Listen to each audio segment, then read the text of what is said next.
మాట్లాడాలి. ఏమేం పథకాలు పెట్టింది, ఏమేం వాగ్దానాలు చేసినాం. మనకి ఇచ్చేటప్పుడు 7 లక్షల కోట్ల అప్పు ఇచ్చిపోయి ప్రతి సంవత్సరము 70,000 కోట్లు వడ్డీలకు కట్టాల్సిన పరిస్థితి. 70,000 కోట్లు టీఆర్ఎస్ ప్రభుత్వం చేసినటువంటి అప్పులకు వడ్డీ కడుతున్నాము, కట్టాలి. దాంతో అనేక ఇబ్బందులు ఉన్నప్పటికీ మరి కాంగ్రెస్ ప్రభుత్వం ప్రజలకు ఇచ్చినటువంటి ప్రతి వాగ్దానాన్ని నెరవేర్చడం కోసం కష్టపడుతున్నాము.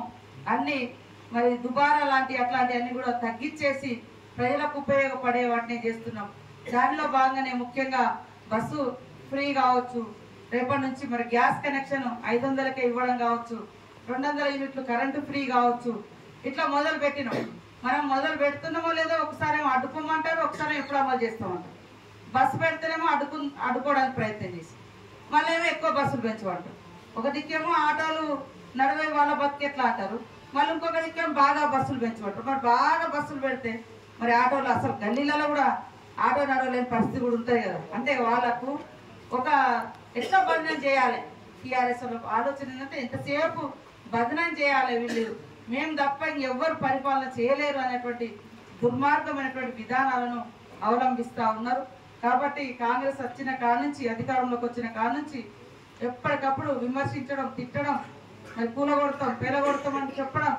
కాబట్టి ఎవరు కూలగొడితే కూలిపోయే ప్రభుత్వాలు కాదు, ఇది ప్రజల ప్రభుత్వం.